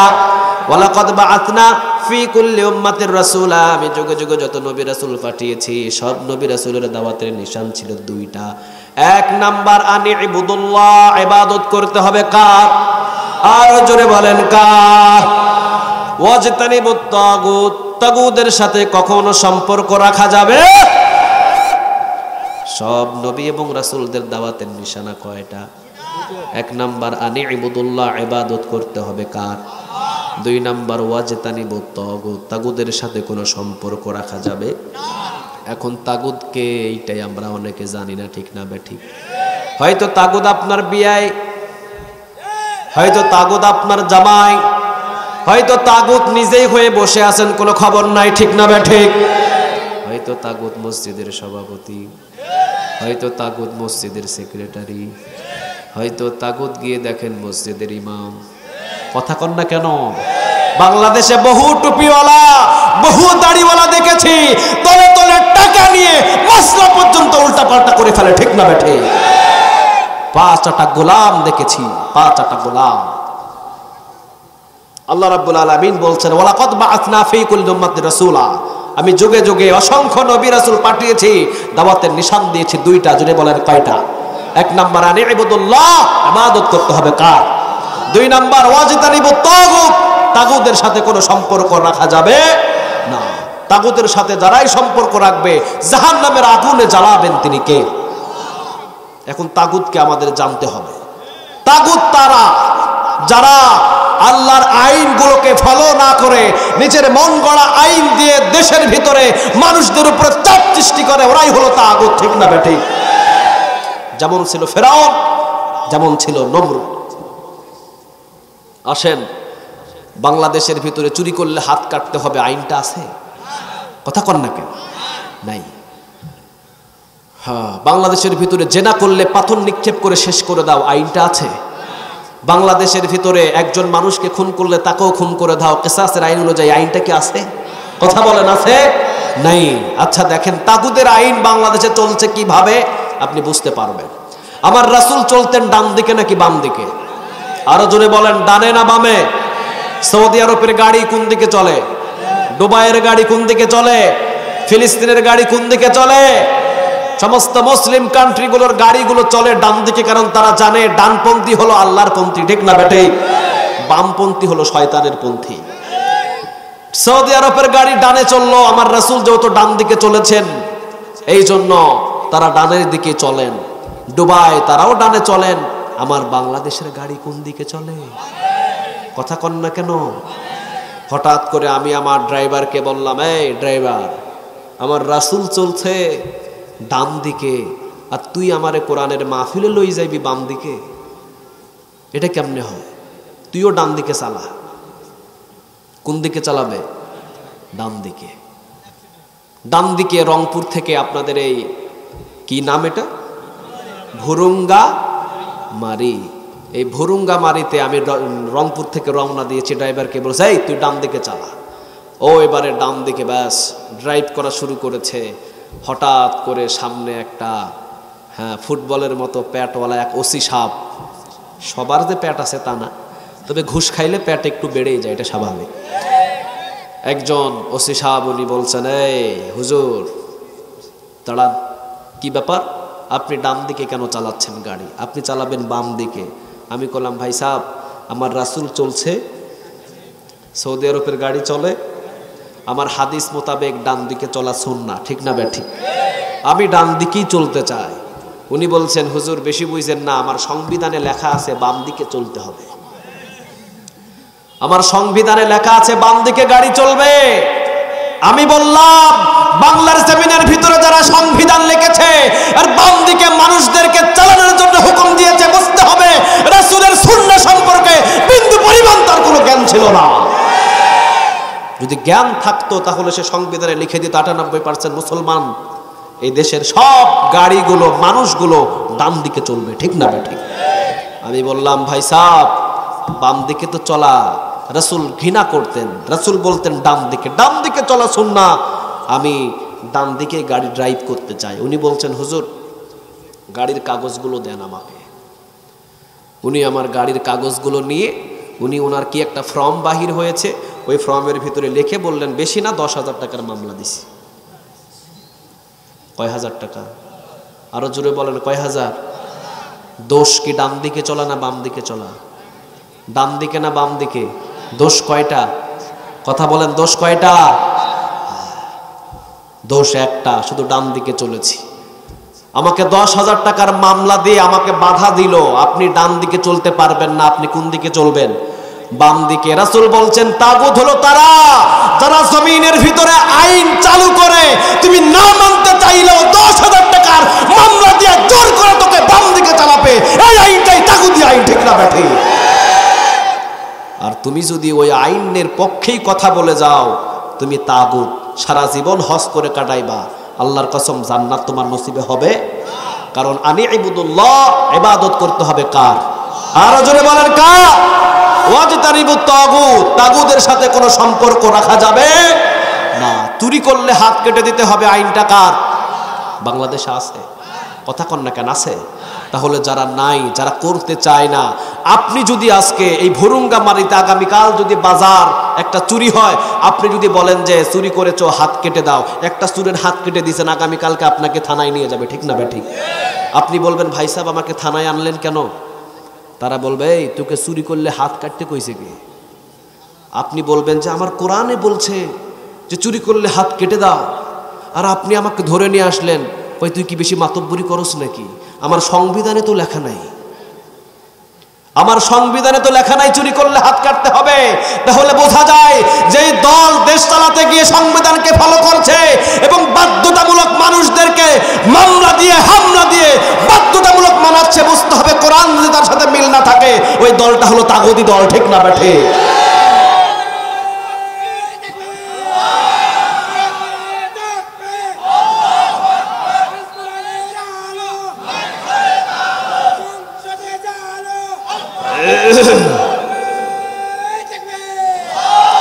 আল্লাহ তুমি কবুল করো, আরো জোরে বলেন আমিন। তাহলে চুরি করলে যদি ভুরুঙ্গা বাড়িতে হাত কেটে দেন আপনাকে জেলে নিয়ে যাবে, মামলা দেবে। কেন? কারণ সংবিধানে লেখা আছে চুরি করলে হাত কাটা যাবে। আরো জোরে বলেন যাবে। তাহলে যারাই চালাচ্ছেন তাদের আইনটা কোন আইন বলেন? কালমাস তাগুদি আইন, ঠিক না ঠিক? আমার কোরআনের আইন হতে পারে। তাহলে রাষ্ট্রীয় জীবনে রব হিসাবে মানবেন কাকে? আরো জোরে বলেন। রাষ্ট্রীয় জীবনে যদি আল্লাহকে রব হিসাবে মানেন বুঝতে হবে রাষ্ট্রের প্রতিটা কোনায় কোনায় আইন মানতে হবে কার? আরো জোরে বলেন কার? ক্ষমতার চেয়ারে গিয়ে যদি তারা আল্লাহর আইন ভুলে যায় আমাকেও তাদেরকে ভুলে যেতে হবে। তাদের সাথে আমার কোনো সম্পর্ক নাই। যারা আমরা কোরআনের আইন বাস্তবায়ন করব এই দল ক্ষমতায় যাক আর না যাক অন্তত আল্লাহর কাছে জবাব দিতে পারবো, আল্লাহ আমরা চেষ্টা করে এসেছি, ময়দানে ঝাঁপিয়ে পড়েছি তোমার দিন কায়েম করার জন্য, ঠিক না বেঠি? ব্যাস, অন্তত মাফ করে দিবেন তিনি কে? আরো জোরে বলেন না কে? আল্লাহ। তাহলে আনি ইবাদুল্লাহ, ইবাদত করতে হবে কার? ওয়াজতানিবু তাগুত, তাগুতের সাথে কোনো সম্পর্ক রাখা যাবে না। তাহলে 5 নম্বরে রাষ্ট্রীয় জীবনে রব হিসাবে মানবেন কাকে? বেলাল আল্লাহকে রব হিসাবে মানতে গিয়েই তো তার নাকটা ছিদ্র করা হয়েছিল, ঠিক না বেঠিক? আল্লাহকে রব হিসাবে মানতে গিয়ে তার জিহ্বাটাকে বাবলা গাছের কাঁটা দিয়ে ছিদ্র করা হয়েছে। আপনাকে রব হিসাবে মানতে গিয়ে যদি আপনাকে অত্যন্ত কষ্ট দেওয়া হয়, আল্লাহ বলছেন সুম্মাস্তাকামু, ইস্তিকামত থাকো, অটল থাকো, মজবুত থাকো, স্টেট ফরওয়ার্ড, সোজা হয়ে দাঁড়িয়ে থাকো। 13 বছর জেলখানায় তারপরেও সোজা, ঠিক না বেঠিক? ফাঁসির কাছে ঝুলাতে নিয়ে যাচ্ছে তারপরে মুখের ভিতরে হাসি, সুবহানাল্লাহ বলবেন না? সুম্মাস্তাকামু কি ছিলেন? অটল ছিলেন। সুম্মাস্তাকামু কি ছিলেন? অটল ছিলেন। 13 বছর পর্যন্ত হাজার মামলা দেওয়ার পরেও বিন্দু পরিমাণ তাদেরকে মস্কাতে পারে নাই, ঠিক না বেঠিক? ওইটাই বলে সুম্মাস্তাকামু। আল্লাহ রাব্বুল আলামিন বলছেন 6 নম্বর আন্তর্জাতিক জীবনে রব মানতে হবে কাকে বলেন? আরো জোরে বলেন তিনি কে? 6 জায়গায় আল্লাহ রাব্বুল আলামিনকে যখন আপনি রব হিসাবে মানবেন, সুম্মাস্তাকামু, হাজার অনেক বাধা বিঘ্ন পাওয়ার পর আপনার উপরে কষ্ট আসবে, সুম্মাস্তাকামু, আপনি অটল থাকবেন। আল্লাহ রাব্বুল আলামিন বলছেন মৃত্যুর আগ মুহূর্তে বান্দা তোর মাথার কাছে তাতানাজ্জালু আলাইহিমুল মালায়েকা, আমি আল্লাহ রাব্বুল আলামিন জান্নাতের ফেরেশতা পাঠিয়ে দিব। জান্নাতের ফেরেশতা মৃত্যুর আগে আসবে, এসে মাথায় হাত বুলিয়ে দেবে। 1 নম্বরে বলবে আল্লাহ তাখাফু, আল্লাহ রাব্বুল আলামিন বলেছেন তোমার কোনো ভয় নাই। তুমি কেন ভয় করছো? কারণ তুমি তো সুম্মাস্তাকামু, অটলই ছিলে, তোমার কোনো ভয় নাই। ওয়ালা তাহজানু, আল্লাহ রাব্বুল আলামিন বলছেন তোমার কোনো চিন্তা নাই। ওয়া আবশিরু বিল জান্নাতিল্লাতী কুনতুম তুআদুন, কথাটা কার?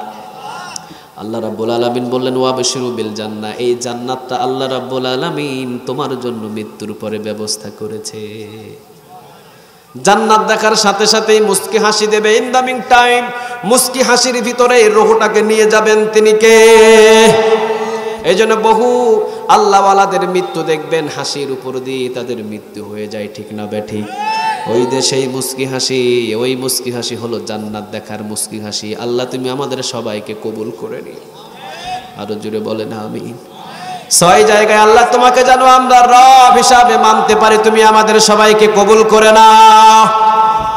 তোমাকে রব হিসাবে মানতে গিয়ে যদি কোনো বিপদ আসে, সুম্মাস্তাকামু, জানো আমরা অটল হয়ে দাঁড়িয়ে থাকতে পারি। আল্লাহ আমাদের সবাইকে কবুল করো, আরো জোরে বলেন আমিন। আমরা নিজের চোখে দেখেছি রাতের 12টায় হাতের ভিতরে চিঠি এসেছে, আগামীকাল আপনার ফাঁসি হবে। তিনি ফাঁসির এই চিঠিটা দেখে মুস্কি হাসি দিয়ে পকেটের ভিতরে রেখে দিয়ে তিনি জায়নামাজে দাঁড়িয়েছেন কাকে খুশি করার জন্য? বিন্দু পরিমাণ তাকে মস্কানো যায়?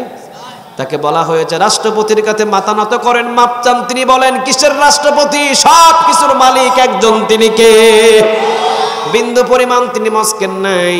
নিজের গোসল নিজে করলেন, নিজের ওযু নিজে করলেন, নিজের পোশাক নিজে পরিধান করলেন। একের পর এক তিনি ফাঁসির মঞ্চে উঠছেন। উনি যদি বাংলার জমিনে বড় আল্লাহর ওলি না হয়, একটাও নাই। জিলাপি খায়া মিষ্টি খায়া আল্লাহর ওলির নাম দিবা তুমি ভণ্ড, ঠিক না ব্যাঠিক? বাংলার জমিনের ভিতরে অসংখ্য ওলিদের খুঁজে পাওয়া যায়, আর গরু আর ছাগলের জন্য পাগল, ঠিক না ব্যাঠিক? যারা কোরআনের জন্য জীবন দিল, ইসলামের জন্য জীবন দিল, কালেমার পতাকা উড়ানোর জন্য এত জীবন দিয়েছে, ওরা যদি আল্লাহর ওলি বাংলার জমিনে না হয়, তাহলে একটাও আল্লাহর ওলি বাংলার জমিনে খুঁজে পাওয়া যাবে না। সুম্মাস্তাকামু, অটল ছিলেন, নিজের গোসল নিজে করে, নিজের ফাঁসির রশিতে নিজেই দাঁড়িয়ে গেছেন। বিন্দু পরিমাণ তাদেরকে মস্কানো যায় নাই।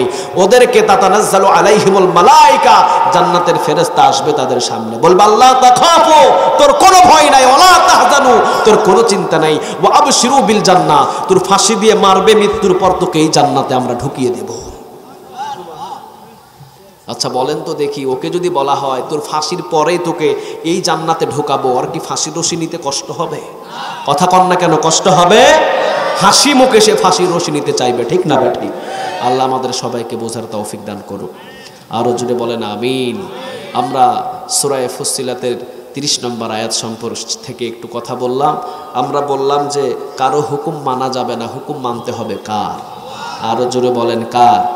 আল্লাহর হুকুম মানতে গিয়ে যদি বিপদ আসে, সুম্মাস্তাকাম, অটল থাকার চেষ্টা করবো ইনশাআল্লাহ। একটা না 10টা মামলা দিলেও আমরা বিগড়ে যাব, আমাদেরকে কেউ মস্কাতে পারবে না। আল্লাহ আমাদের সবাইকে দিনের পথে চলার তৌফিক দান করুক। ওয়াখির দাওয়ানা আনিল হামদুলিল্লাহি রাব্বিল আলামিন। আসসালামু আলাইকুম ওয়া রাহমাতুল্লাহি তাআলা ওয়া বারাকাতুহু। আমরা মোনাজাত করে দিই। হ্যাঁ, আল্লাহুম্মা আমিন। ربنا ظلمنا أنفسنا وإن لم تغفر لنا وترحمنا لنكونن من الخاسرين. ربنا لا تزغ قلوبنا بعد إذ هديتنا وهب لنا من لدنك رحمة إنك أنت الوهاب. رب ارحمهما كما ربياني صغيرا. رب ارحمهما كما ربياني صغيرا.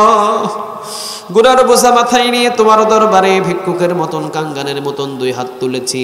আমাদের হাতগুলো তুমি কবুল করে নাও। আয় আল্লাহ, আজকের মাহফিলকে তুমি কবুল করে নাও। আজকের মাহফিলে যারা বসেছে তাদেরকে তোমার খাদেম হিসাবে কবুল করো। যারা আসতে পারে নাই তাদেরকেও তোমার গোলাম হিসাবে কবুল করো আল্লাহ। এই সামিয়ানা থেকে বাহির হওয়ার আগেই আমাদের পিছনের গুনাহগুলো তুমি মাফ করে দাও। এই মাদ্রাসার মাহফিলকে তুমি আরশ পর্যন্ত কবুল করো। মাদ্রাসায় যারা পড়ছেন তাদের জ্ঞান তুমি খুলে দাও। আয় আল্লাহ, যে হাফেজ হয়েছেন তার হেফজ ধরে রাখার জন্য তাকে কবুল করো, তার মা বাবাকে কবুল করো। আমরা যারা কোরআনের ময়দানে বসেছি, অনেক আশা নিয়ে আকাঙ্ক্ষা নিয়ে শেষ পর্যন্ত বসে আছি, যে তোমার কাছে যা যা চাই, ও আল্লাহ, কোরআনের ময়দানের সব চাওয়াগুলো তুমি আরশে কবুল করে নাও। আমরা জানি রাত যখন গভীর হয় তুমি তখন শেষ আসমানে নেমে বান্দাদের ডাক দিতে থাকো। আল্লাহ, বান্দা কি চাইবে, যা চাইবে তাই তুই এখন পাবি। এমন সময় 2 হাত বাড়িয়েছি, আমাদের মনের চাওয়াগুলো তুমি পূরণ করে নাও। খাস করে মা বাবার কবরগুলো জান্নাতের বাগান বানাও দাও। আর মা বাবা যাদের আছে হায়াতের ভিতরে তুমি বারাকা দান করে দাও। ও রব্বে কারীম, অসংখ্য কোরআনের খাদেম জীবন দিয়ে চলে গেছেন, শহীদ হিসেবে তাদেরকে কবুল করো। ফিলিস্তিনে মা বোনেরা, শিশু বাচ্চা সহ হাজার হাজার মানুষ জীবন দিচ্ছে, আল্লাহ শহীদ হিসেবে কবুল করো। এই ফিলিস্তিনকে তুমি হেফাজত করো, এই ফিলিস্তিনের উপরে রহমতের দুয়ারও খুলে দাও। আর ইসরায়েলকে তুমি ধ্বংস করো। ও আল্লাহ, তাদের সব শক্তির হাতগুলো তুমি গুমড়িয়ে দাও। ও রব্বে কারীম, যারা বাংলার জমিন থেকে 2 হাত তুলে এখন আমিন আমিন বলছে এই ময়দানে বসে বসে, ও আল্লাহ, আমিন আমিন ছাড়া অনেকেই কিছুই বলতে পারে না, তবে মনের বড় ইচ্ছা আছে অনেক কিছু। যা যা মনের ইচ্ছা আছে সব ইচ্ছাগুলো তুমি পূরণ করে দাও। ও রব্বে কারীম, আজকের এই কোরআনের মাহফিল করতে গিয়ে যেভাবে সহযোগিতা করেছেন, টাকা পয়সা দান করেছেন, প্রত্যেকের দান সাদাকা তুমি কবুল করো। খাস করে যারা এই প্রতিষ্ঠানের সাথে সংযুক্ত আছেন, অনেকে বিদায় হয়ে চলে গেছেন, কবরগুলো জান্নাতের বাগান বানাও। আর যারা জীবিত আছেন আল্লাহ, তাদের ব্যবসা বাণিজ্যের ভিতরে বারাকা দান করো। খাস করে আল্লাহ অসংখ্য এই মসজিদ এবং মাদ্রাসার সাথে সম্পর্ক আছেন, খাস করে আমার বাইজিদ ভাই সহ আরো যারা কমিটির ভিতরে আছেন সবাইকে তোমার কোরআনের খাদেম হিসাবে কবুল করো।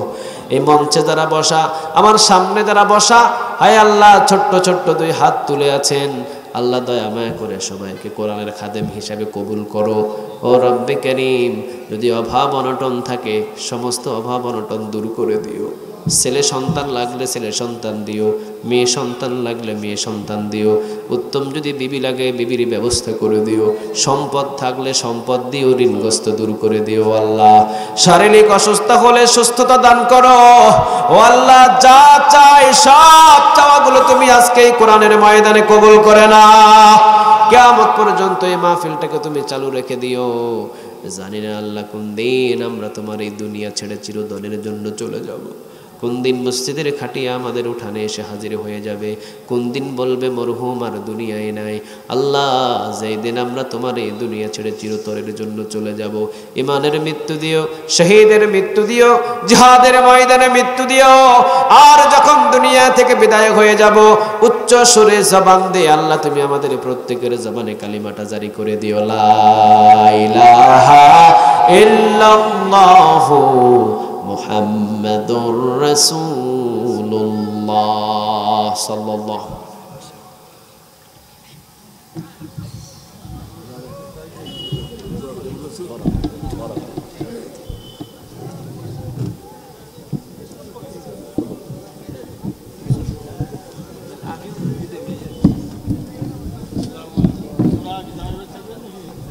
থাকো।